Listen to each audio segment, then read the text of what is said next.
Welcome to The Breadwinners, the podcast about the never-ending hustle and its impact on all aspects of our lives. We're interested in what it takes to keep everything going. This podcast is about working, family, research, and policy. We consider the research, talk to experts, and share our takes on what we're all learning about breadwinning. Each week, I'm joined by Jennifer Owens. She writes about working, wellness, and women, and founded the Working Mother Research Institute. And I'm joined by Rachael Ellison. She's an executive coach and management consultant who works with companies big and small to design workplace policies that work for all employees. Well, today we're going to not be talking about being employees, but being employers, being entrepreneurs. And I found this stat for us that in 2019, always good stats, that in 2019, American women started an average of, wait for it, 1,817 new businesses per year? No. Per month? Per week? No. Per day.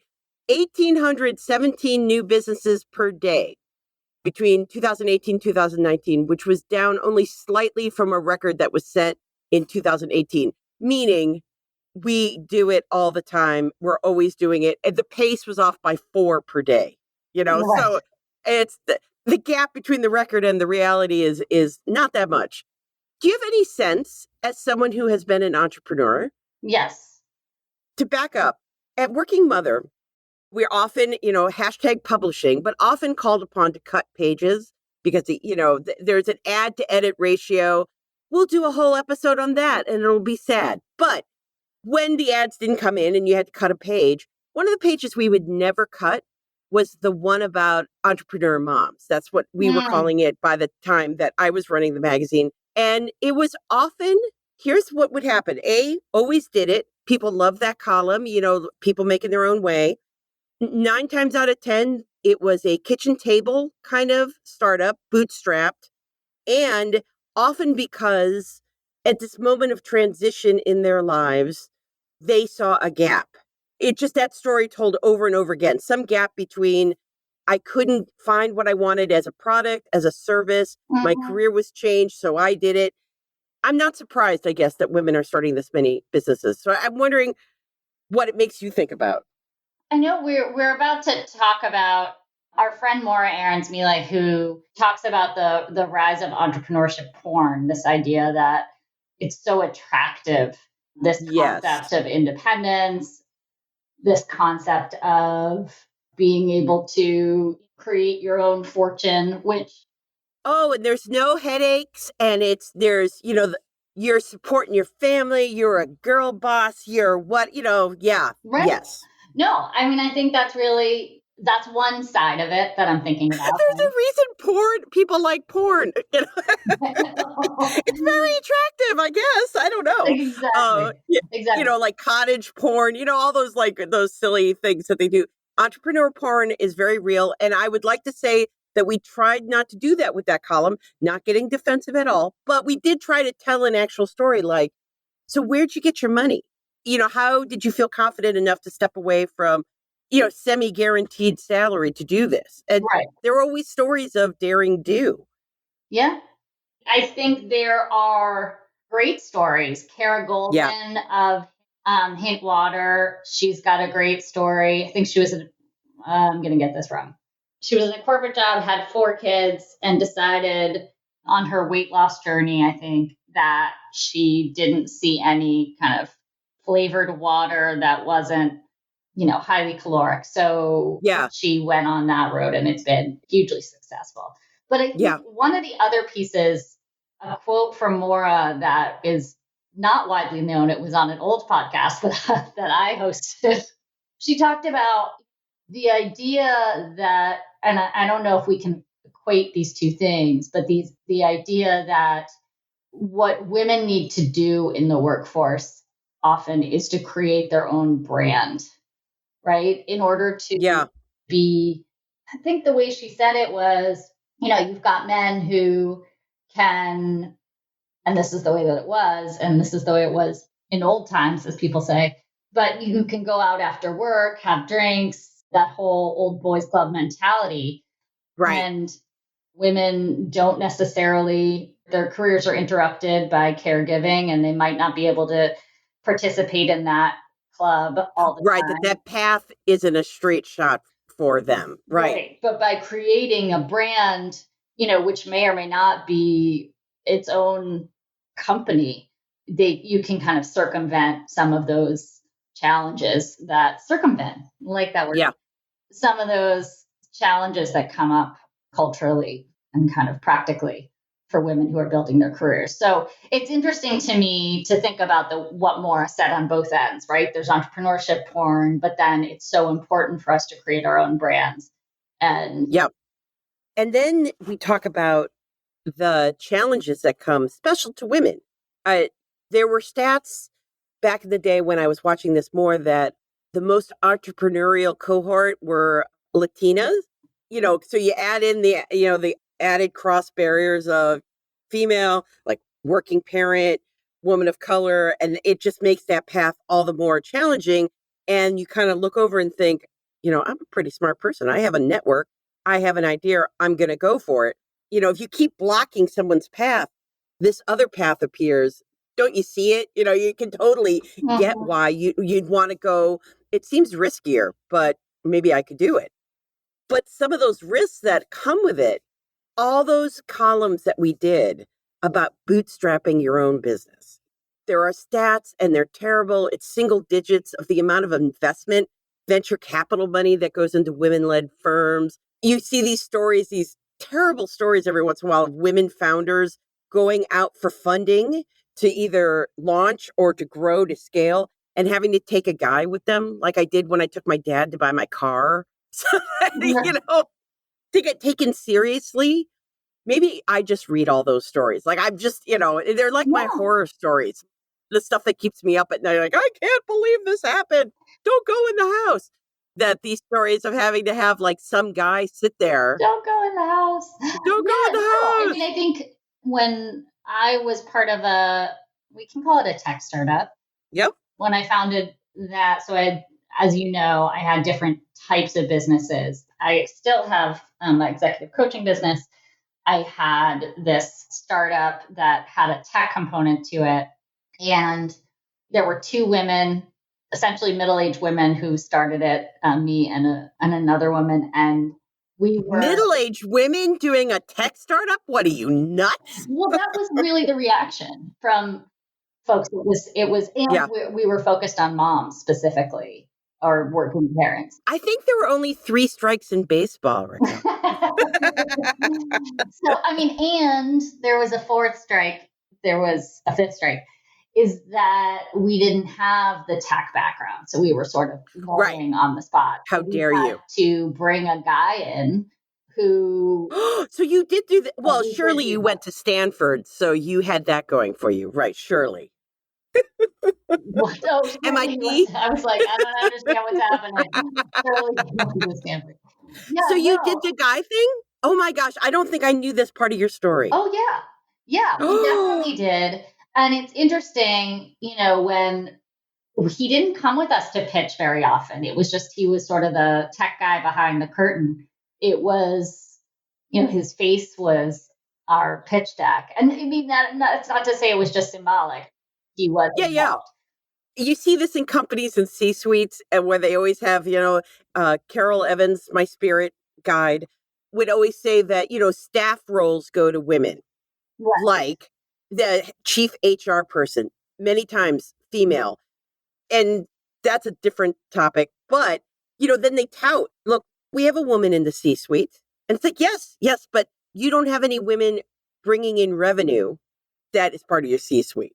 Your chief of sales is not a woman. And so they do that and they show diversity and the like. And so I kind of I like this flip is when, I like it's through the looking glass. Like, see, we got a guy. It's okay. We're all right. Right. Yeah. I mean, I think that was something that we felt we had to do. And when we didn't pitch with him, talking about today is like my name dropping podcast day. Oh, please do. Yes.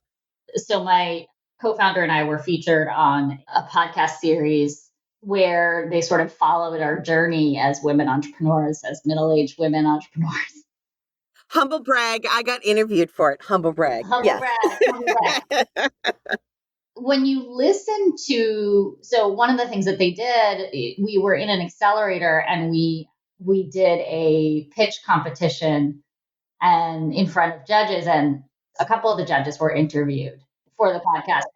You could tell there was, I don't know if it was because we were moms, we were focused on working parents, or we were women. I'm not sure, but you do get the sense when you listen that there's like, oh, that's cute.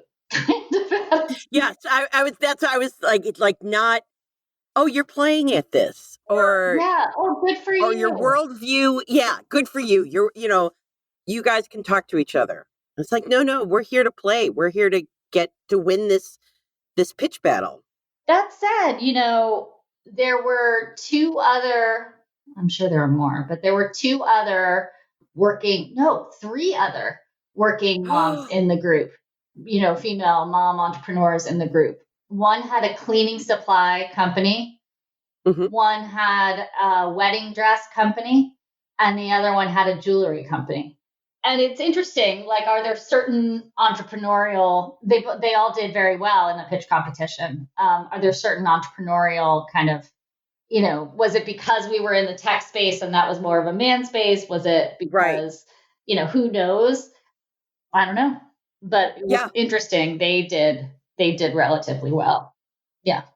That is a microcosm of what the trends say about, it's been a little while since I looked at these stats. I'll look them up for links and stuff, but the VC funding that goes to women-led firms is minuscule, that we could say. Yeah.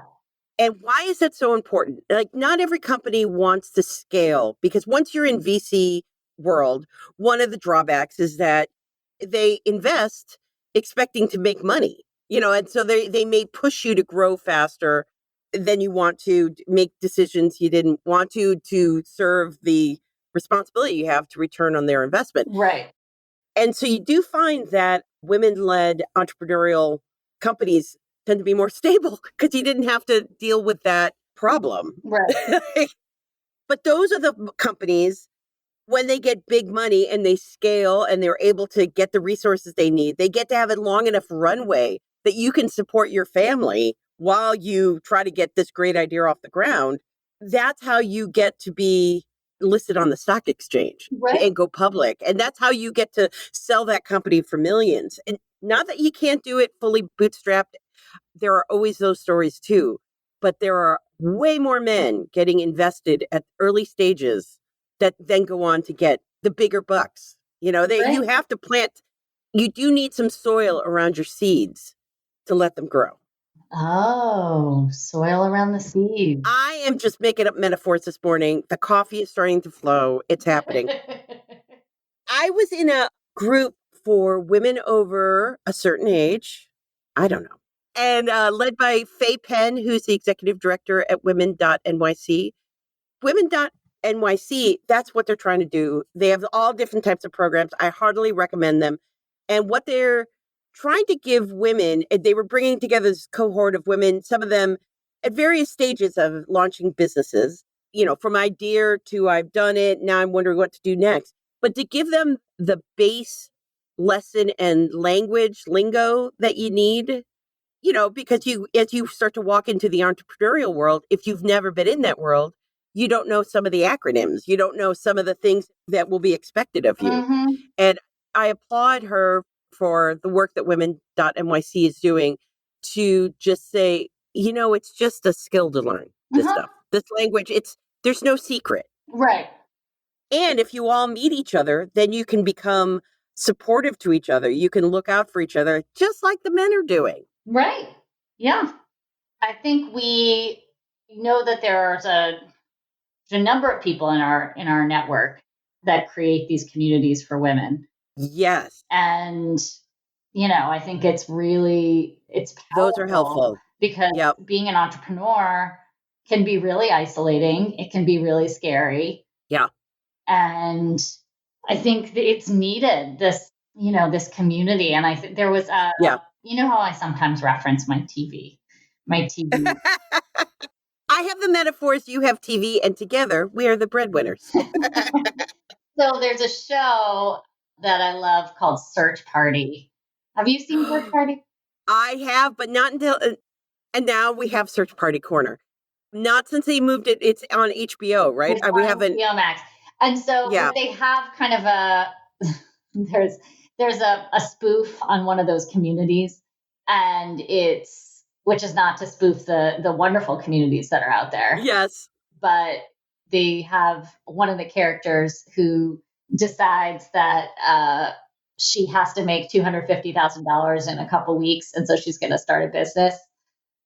She starts, so she Okay. goes to one of those events, and they said, like, well, what's your kind of raison d'etre? And she said, Yeah. heartbreak.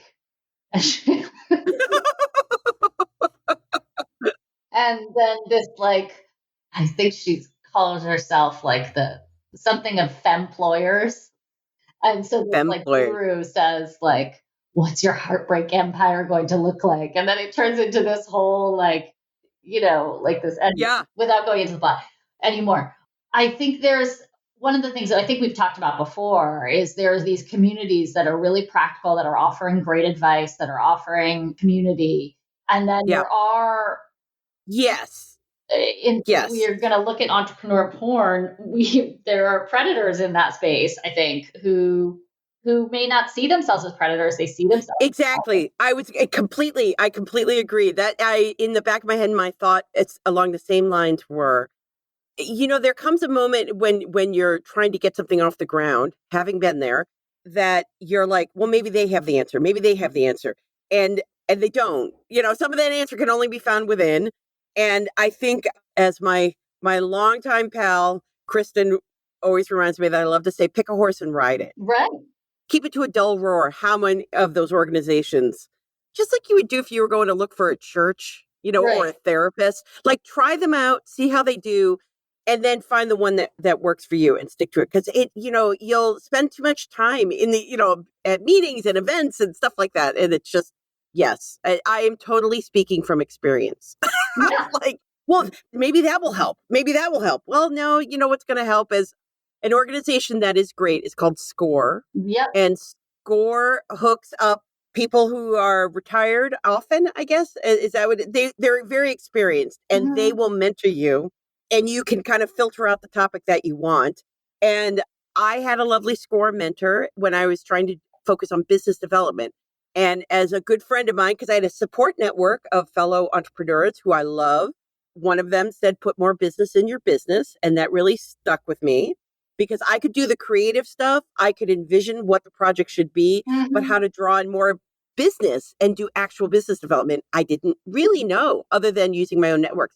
So I worked with the SCORE mentor. Oh my gosh, what a great guy. Completely not an older guy. Uh-huh. He had been in sales all his life. And he just said, it's a numbers game. Yeah. You got to have lists. You got to reach out. You got to have your pitch ready. Yep. You have to evolve your pitch. And it was just, hey, let me just fast forward you and say, you just got to do the work. Yeah. Like, oh, okay. So I'm going to stop being in 8 million seminars with a trick. And this guy is going to say, this is how I built a career on sales. Yeah. It's a numbers game. Yeah. More no's than yeses. And the yeses will drive your business. Got it. Thank you. Yeah. Exactly. That's a pretty easy equation to remember, for sure. And by the way, that's a free service, SCORE. Yes, it is a free service. And if that's also not the right group for you, I will not be offended. There you go. Yes. But I think another group that I have liked a lot in the past, Laura Minot, who was on our episode 32, Fly Female Founders. I'm going to link to a recap of an event they did, which was how she built that. I just love it. Just women just sharing their stories. Yeah. Because can we say that I tell you 99 times out of 100, especially women to women, and I must say I mostly do it amongst other women, so I can't test for men so much. But if you ask someone how they did something, what it cost, what were the pitfalls, people don't mind sharing. No. You want to make it tight, and don't bother them 30 million times. But I mean, the number of times people have helped me and like sped me along, I rarely has anyone said, no, I'm not going to help you. Right. No, it's true. It's true. There's some giving people out there. Yeah. Now, would you do like that whole pitch thing again if you had like a big idea for that? I know I totally put you on the spot. I mean, that was a lot. It was a lot. Would I do it again? If the right idea came along and I really believed in it, I don't think I would do a tech startup again. Really? No, because I didn't, it was fun, it was exciting, but there was a lot to learn and I wasn't an expert in it. I was an expert Yeah. actually in the subject matter, but I wasn't an expert that we addressed in the target audience. But I think I might have done it differently. Interesting. My entrepreneurial stuff was totally solo entrepreneur, bringing in contractors as I need them. It's a totally bootstrap, so totally a different thing than this, I want to launch something massive. So yeah, it was very impressive that you did that, by the way. Thanks. A little nuts, but thank you. Yeah, totally. Well, thank you for joining us on The Breadwinners, and I hope you do this again. Hashtag segue. You will find links to what we discussed in the episode description. Email us anytime at thebreadwinnerspod@gmail.com or visit us at thebreadwinnerspodcast.com. Please remember to subscribe to our podcast and to rate and review it. It really helps us grow. And until next week, keep hustling.